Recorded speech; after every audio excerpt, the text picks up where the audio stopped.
तेहन दो 5:30 रे जापिद खन बेरेद हुइन तिᱧᱟ गाते को और चेद खातिर ओनागिन लैपे और झोतो को गे सागुन दाराम इᱧा नोआ नाव वीडियो रे प्रथम रे नय किचेन रे गिन आगु गद पेया तो किचेन रे चेद चेद परे ओनानि देखा देखाना ओय पेंयाज भाजी इन ऑलरेडी चेदा से नितो गिन चोंदाय लागिद उतु तो दाका दो हुई काना नेल दाड़े काना पे नय दाका दुñ चोंदा हुई का देन नितो तो उतु खातिर माने चेद चेद उतुया नय नोआ कोñ गेट रेडी का माने डाल और डिम मिद साउते उतुय लागिद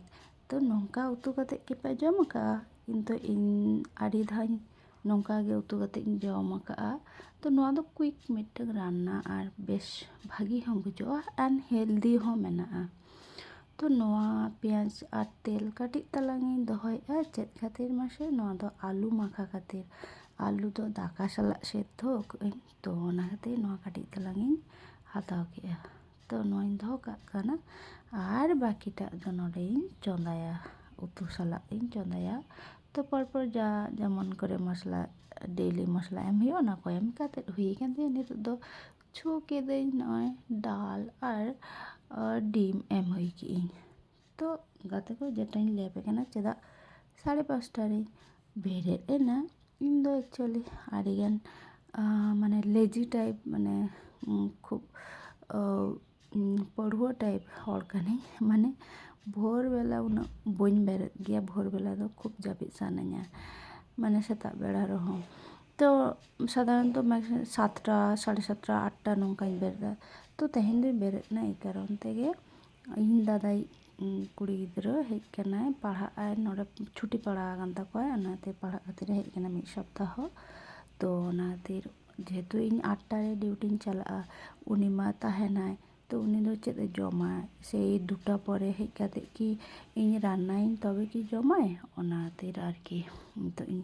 चोंदा हटो काग कना ताहले उनी जखन रेंगेजया तखने जमाय तो ओना खातिर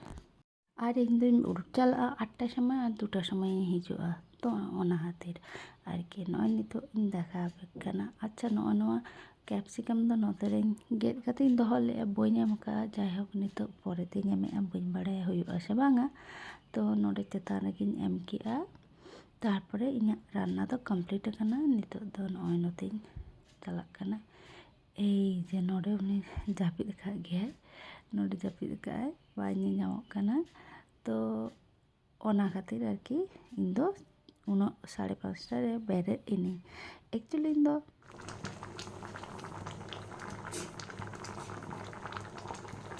6:30 रे अलार्म एम लिñ किंतु 5:30 रे जेहेतु जापिद भांगायन तिña ओनाते 5:30 रेगिñ बेरेद एना और हिसाब काते नेल के जुदी 6:30 रेñ बेरेद कोआ ताहले किंतु उनो इजिली स्मूथली आरकी कामी बांग हुई गद तिña चेदा से आड़ीगान झनझाटा हुई गद तिña काटिज माने गंडगोल खातिर कामी हुई गद तिña और 5:30 रे बेरेद कान खातिर खूब सुंदर स्मूथली कामी केआ पर आरकी तो ओनागिñ लैआ तो भोर बेला बेरेद लेनखान आड़ीगान सुविधा आड़ीगान एमनि तो हेल्थ रेना भागी और नोते हो कामी खूब सुंदर तेम करा दाआ निजे हो मिटन टाइम एम ᱧामा दुड़ुब काते रेस्ट काते तारपरे डिउटी भागी लेकाम चला दाआ भागी लेका झोतोम इदिया नोंका आरकी